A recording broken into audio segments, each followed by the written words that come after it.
Welcome to episode 58 of Learn, Do, Become Radio.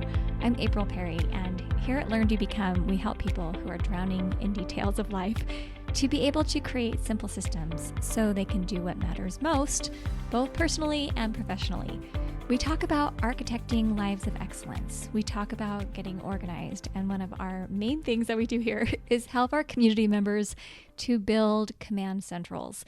We call it our STEP program, Steps to Everyday Productivity. And today we're talking a little bit about that, but really in the context of how it helps us to make room to wait or incubate and grieve. And the thing is that all of us are going through some things that are hard. And sometimes it's easier to focus on podcasts that are talking about how to exercise or how to eat well or how to be able to put some new habits into place. And I love that. I love talking about books and ideas and how to organize your calendar, how to organize your emails and things like that. But sometimes it's really helpful to acknowledge how much is going on and really talk about what we do on a daily basis to be able to manage all of those emotions and feelings and those types of things. So today we have a guest post I'm going to read that was written by one of our team members, Kristen Archuleta. And we also have some quotes that were pulled from members of our Steps to Everyday Productivity program, things that they've shared in the Facebook group and gave us permission to share here on the podcast. I want you to know you're not alone in what you're going through, and I want you to know there 100% is hope available to you. So I'm going to start out reading Kristen's post, the part that she wrote, and then we'll jump into what our community members said. Trauma is a natural part of so many of life's challenges. Abandonment, divorce, illness or death of a loved one, infertility, abuse, chronic illness, addiction, natural disaster, and these just name a few. At a conference Kristen, attended a year ago, Dorothy Marion, a practicing clinical mental health counselor, shared an analogy of trees in a storm to show how stressful situations can affect us differently. The first group of trees weathers the storm without any change. They remain straight and strong during the strong winds and after the storm has passed. These trees represent the times when we are able to continue functioning normally before, during, and after a stressful situation. The second group of trees bends and sways during the storm, but when the winds pass, they once again stand tall, regaining their former shape. Life is disrupted in the midst of the stressful situation, but when that time has passed, things go back to normal. The third group of trees, however, suffers during the storm. Some lose branches, others crack and bend, and are unable to regain their original shape again. This is the kind of trauma I'd like to focus on. This trauma shatters the way we view our world, and it shatters our identity within that world construct. Rebuilding and healing from that kind of trauma is a painful process that takes time. It often involves grieving as we acknowledge the things we have lost. It can also become a beautiful process of post-traumatic growth. Over the past couple years, my personal journey into the Steps to Everyday Productivity program has coincided fairly closely with this type of life-altering trauma. I've had realities and truths that I've had to re-examine. I've experienced a deep sense of grief and loss for things I thought I had. And because of this experience, I've gained a unique perspective on productivity that I'd like to share.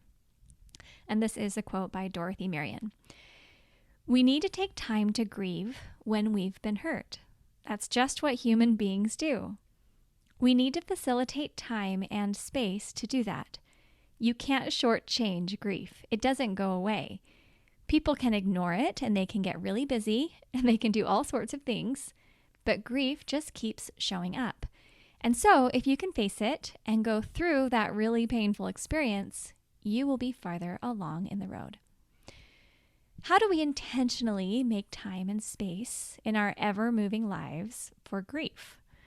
While working through this beautifully painful process of post-traumatic growth, what do we do with all the tasks, the projects, and the heavy things that weigh on our minds?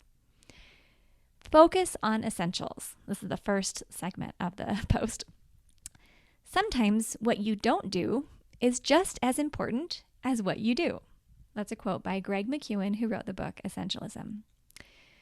Over the past few years, I've had to deliberately leave space in my projects and routines to grieve, to recover. I need time to process my emotions and do self-care. I need to be intentional about planning time to connect with others and with my higher power. Here are some ways I do this. First, keep my current projects list limited to 1 to 3 projects. While April and Eric talk about having 7 to 8 projects on this list, I've often chosen to cut down on projects even further. This decision to work through projects sequentially instead of in parallel helps immensely to reduce my overwhelm. It also increases my clarity and focus during times when my life feels unmanageable and I'm just not sure what is most important to work on. And she even has a screenshot of how she organizes her projects, which is awesome. She uses digital resources and she's amazing. All right, second, center my routines list around my need for time and space. For me, this means prioritizing self-care and connection. Self-care is much broader than taking bubble baths and eating chocolate, although I definitely count my nightly hot shower as self-care. Sometimes self-care has meant doing things that are outside of my comfort zone, like reaching out when I'm feeling isolated or trying out a yoga class at the local gym. Self-care empowers me to take healthy actions, prioritizing kindness towards myself. Connection plays a large role in my routines as well because it is crucial for healing. I attend a weekly support group, I connect with family members on the phone, and I connect with God. I have also chosen to center my routines list around healing in other ways. I set aside time weekly for recovery work.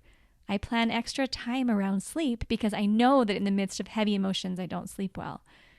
Whatever healing looks like for you, make space for it, include it in your routines. Moving on to the next section, have places to hold the rest. First is a someday list, a place to hold the ideas I want to do but just can't do right now. Some projects in my someday list are sorted by topic, thoroughly outlined, and include links to resources and notes with my thoughts and ideas. Other projects aren't even fully formed ideas yet, but having a place to gather and organize my ideas, even when they aren't current, has been so powerful. I'm going to pause from this really quick. The someday list is part of the STEP Command Central. It's having a place to write things down that you want to do someday, but today is not that day. And I actually got an email from a mother in Peru. This was 8 years ago. And she said, I have young children and I'm always trying to do so many things and I'm so overwhelmed. And now that I have my someday list, I put all my dreams in there and now I enjoy my children and I'm enjoying my life because I know my dreams are safe. Oh, I love that. All right, going back to Kristen's post. Second is the incubation list, holding place for pending decisions, questions, and things outside my control. My incubation list is a great place to keep projects or ideas I'm not ready to decide on. Often in the midst of major life change, I feel pressure on so many fronts. Putting these things down in a list where I know they're safe relieves a lot of the pressure I feel to make big decisions before I'm ready. I also don't have to have answers to all my questions right now. Some questions weigh heavily on my mind. Until I find answers, it's helpful to have a place to hold them, to write thoughts, and to gather related resources. Finally, my incubation list is a holding place for things that affect me or worry me that are outside of my control. A place to write them down and keep them so they aren't stuck in my mind. Okay, pausing another minute. I love that idea. I never even thought about that. Things you're worried about but you can't control, incubate them, write them down. Love it. Okay, back to Kristen. Third is waiting, a place to hold the tasks or projects I've delegated. I can delegate. When something isn't done yet, I don't need to worry and fret about it because I have delegated it. And now I have a place to put that task until it's time to follow up on it. Awesome. And just a side note, that can be linked with a calendar trigger. You can put things in your waiting folder and either just review it every week, or you could say, I at least need to hear back about it by this date, set a little calendar trigger, and you're good to go. All right, next section of the post. Combat failure with grace, self-compassion, and a higher power. More than once, I've gotten stuck thinking that the steps I take have to look a certain way in order for them to, quote, count, end quote. But here's the truth. When I take steps to reconstruct my identity and sense of self, it counts as progress. When I engage in self-care, it counts as a success. Healing and growth can, and often do, include going back and working on things I thought I had figured out before. Life and progress aren't linear. So when you feel like you're failing, broaden your definition of what counts. And then she has a photo because our Learn to Become team member, Danielle, uses what's called a happy success list to do this. And there's a picture of it. We also have a whole post on it. I think it's in a previous podcast. But come look at the show notes page for this podcast and you can see Danielle has listed her next actions where she writes down all the things that she needs to do, like make an after-school routine chart and pack a park bag and scan some pictures and call Jen, right? All these things like that. But then on the right-hand side of the page, she has her happy success of things that she did, like, oh, I used these 15 minutes to tidy some of the food spaces, or I read extra books to the kids, or I prayed for a stranger, right? Or I prepared dinner early. This is where it's so fun to be able to acknowledge all the great things that we do. All right, continuing on with the post. There are still times when my life feels completely unmanageable. It's hard and painful, and I fall short, letting people down. During these times, I love the Serenity Prayer because it reminds me that when things feel too heavy, I can surrender, that there is higher power who's there for us. Now, a lot of you probably already know the Serenity Prayer. It's the one that says, grant me the serenity to accept the things I cannot change, courage to change the things I can, and the wisdom to know the difference. And then it goes on a little bit more. But whatever your higher power or the way that you think about God or heaven or strength, you could write something that you can review over and over and over again whenever you need it to help you to be able to get back to center and back to what's going to help you. So then Kristen adds, however you define your higher power, I hope that you can connect with that power in the midst of your tree-breaking storms. I truly believe that our higher power can help us grow in ways we never could foresee as we face our heartbreaking challenges. Now, this section of the post is called From Our Community. She says, here are some incredible ways our STEP community members have used their STEP Command Centrals to help them move through difficult situations with more clarity and peace. Now, some of these are done anonymously. We read several of them in our Facebook group and asked people if we could include. So a lot of them are anonymous, but I just want you to be able to hear their stories. We do share these with permission. All right, first one says, I just started the STEP program. I got so much out of the Drowning in Piles webinar that I signed up. And last Sunday, the STEP granddaughter that I adopted ran away. I'm not going to get into all the details. What has been awesome for me is that I've been able to handle this as a project. I reviewed what were already projects, removed a few, and proceeded from there. As the sheriff gave me tasks to do, I made them assign priority to the order of the tasks, and I did them. Yes, I have lost sleep, but I have never had this much calm in the face of adversity. I am so grateful right now for the program. When the new officers assigned to the case showed up to my house today, they couldn't hide being impressed at my project file folder with all the information so far on the case. When I started this program, I thought that I could only work at it if there was nothing major going on in my life. I had no idea it would help me so much when something major was happening in my life. Okay, that just gave me chills. So grateful and so excited because you can tell how much she loves this step granddaughter. She's willing to reprioritize. She's willing to put in all the effort and put things in order and get them done. But now she has a method to do it, so she doesn't just need to freeze, right? All right, next one says, the last few years have been some of the most difficult times in my life. Having experienced some serious trauma as a youngster, my life path went in directions I never imagined. Lost, out of control, making horrible choices, I decided to stand still for a while and do some soul searching, made huge changes in my life, and then it hit me hard. I could finally see where my choices had led me. Drowning in piles, debt, stuff, and lacking any direction. I felt alone, scared, and never imagined how I'd get myself out of these disasters I created for myself. STEP entered my life a few years ago, and for the first time in my life, I had money to spend on something healthy and good for me, despite never completing the entire program yet. I do not know how I would have gotten through the many difficult situations being thrown my way. I knew enough of the system to be able to handle what was coming at me, preventing being smothered and useless. I've been the full-time live-in caregiver for my parents, my dad with later stage Alzheimer's, and my mom, diagnosed with many chronic illnesses and hospitalized twice last year, nearly losing her life, has recently been diagnosed with breast cancer. These last few years have been a challenge, to say the least. Having STEP has been a huge help in my life and loved ones by extension. It was difficult for me at first, as I've never been taught how to do simple things most adults do. It took my brain a while to change how I used to live to how I do now, and I'm only halfway through STEP. I can only imagine what life will be like when I do finally finish and am able to live the life I've always dreamed of. Thank you, STEP, and all the steppers for being a compassionate, supportive, non-judgmental community and group of people. Okay, so I actually haven't read these in advance. Some of these I'd seen, briefly through the Facebook group, but like that one I'd never read.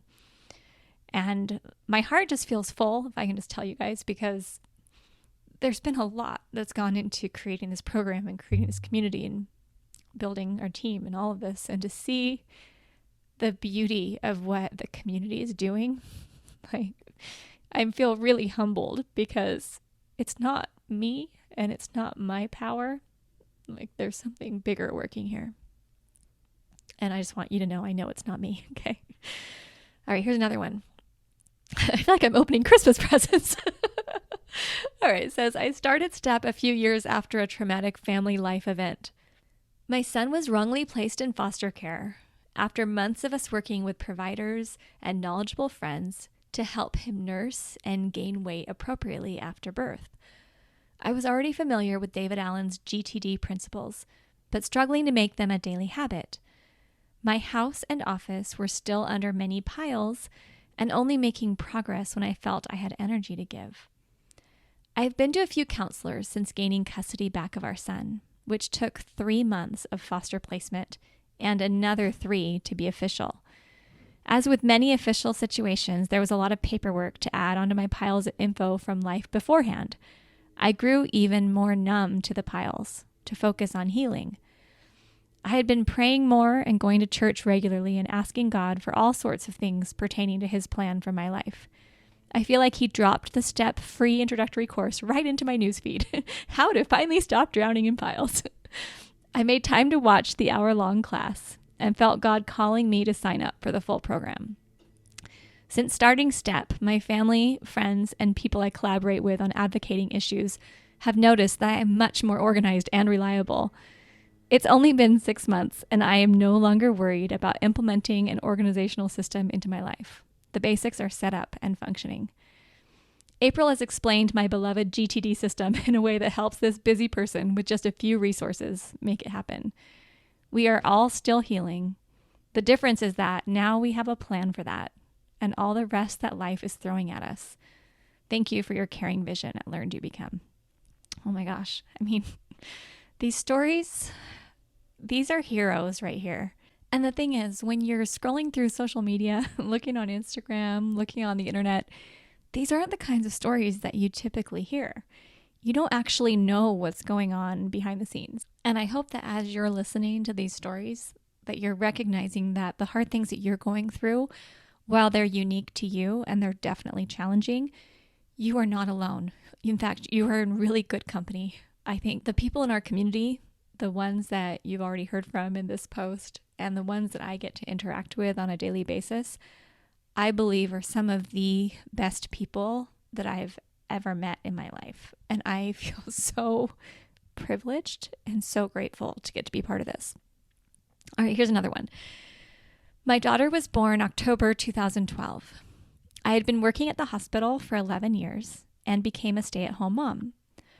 I knew I wouldn't continue working after she was born, but that transition in identity was difficult.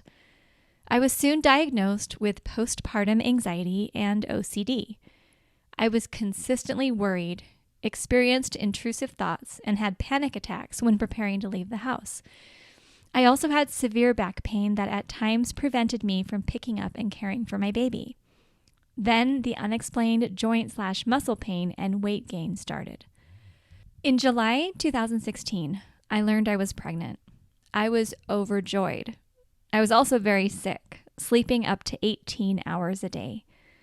I had an ultrasound at 22 weeks, and we were informed our son had medical issues. I had a lot of testing done, and the doctors asked if we wanted to consider termination. We ultimately decided that was not the route to take and proceeded to have extensive monitoring and consults with a variety of specialists. We began preparing for a life with a special needs child. Spencer was born on January 5th, 2017, and died a couple hours after birth. He spent most of that time in the NICU, and I had no idea the extent of his medical issues until the last moments of his life.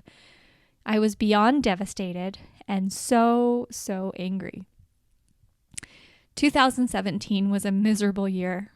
I was fed up with everything, especially my own health issues. I began seeing a variety of specialists for my physical well-being. No one could come up with a diagnosis. By chance, I heard about the keto diet and decided on a whim to give it a try. Nothing else had worked, and I figured it couldn't hurt. Within a week, my pain was gone. I still don't have an official diagnosis, but it's looking like my issues are caused by a food sensitivity. Being in better physical health greatly improved my outlook. I was able to start dealing with the pain of Spencer's death. The How to Stop Drowning in Piles class popped up into my newsfeed in April 2018. I managed to sit at my computer to watch and realized this is what I had been subconsciously searching for my whole life. I'm a very neat, organized person by nature. My degree is in project management. I should know how to handle everything. I wanted so much more for my life, and STEP was a way to handle the mundane things so I could move on to bigger and better dreams. In the past year plus, STEP has given me hope. STEP is sometimes a distraction from my thoughts and sometimes a way to deal with them. It has given me the ability to think less about the daily details and put more focus on taking care of myself. I have learned a lot about myself, and I'm continuing to grieve and heal. One of the things on my list of motivators when I'm in a funk is to listen to a Learn to Become podcast. I feel like STEP has been part of my post-traumatic growth. I certainly wish I didn't need to experience trauma to gain that growth, though. I'm loving the revamped program, and things are clicking even better this time through. I still have bad days, but more and more are good. STEP has helped me realize I can't do it all and prioritize which things to do first to help me achieve my goals. I still wish I could be all better right now, but I'm learning I will get where I want to be eventually. Okay. I probably should have read through these first so I wasn't like so caught off guard and so emotional as I'm reading through them, but oh my goodness. Okay. This is amazing. At the end of this post, we have a question and a challenge. I'm just going to jump into those because I can't even process everything I'm feeling right now. So the question is, what situation is weighing most heavily on you this week? Are there 2 to 3 projects or routines that you could eliminate from your current lists to make emotional and mental space to deal with that situation? Great question. And challenge. Take 5 to 10 minutes to identify some tasks, projects, and or routines that could be delegated, deferred, dropped, or added to an incubation list. I love this because oftentimes we're talking about how to get things done ourselves, how to actually do things. And this week, we want to help you not to do some things so you can make room for this healing and room for you to be able to think through things. In fact, this is what I'm doing right now. I'm on one of my hotel nights. So if you hear like the vacuum in the background, they're cleaning the other rooms I'm about to check out. But I'm taking some time away where I'm thinking and praying and planning, because there's some stories in my life, some grief and some trauma that I have never talked about on a podcast, because it's not just me, it involves other people. But it feels heavy to me sometimes. And as we go through loss and as we go through challenges, we need that time. I am so grateful that Kristen and Taryn helped put together this post, gathering things from our community, putting them all together for you. This is actually something that's really helping me, because I feel a big kind of a burden of responsibility. We have a whole lot of people here at Learn to Become, and we're sending like more than 500,000 emails every month. I mean, we have a lot more than that. We have a lot of emails going out. There's a lot happening, and I'm still raising children. I'm still learning how to grow a marriage, and I'm still learning how to take care of myself and how to process things. And there was actually one day when I was just having a personal prayer, and my question was, why can't I just wait until I figured all this out before I get on a microphone and start podcasting? Like, why don't I just put it on hold and wait until I've arrived emotionally and mentally and everything before I start teaching? Because it's kind of embarrassing for me a little bit to be working through things publicly, because I just think, man, I should have known those things. But the answer I got was that people don't need to hear from someone who no longer has problems. They need to see how we work through our problems, because everyone is going through challenges. So just like Kristen and our community members are showing up here, and I'm showing up here, I encourage you to be able to do the same, to be able to take those steps and start walking forward and be able to get where you know you're meant to be.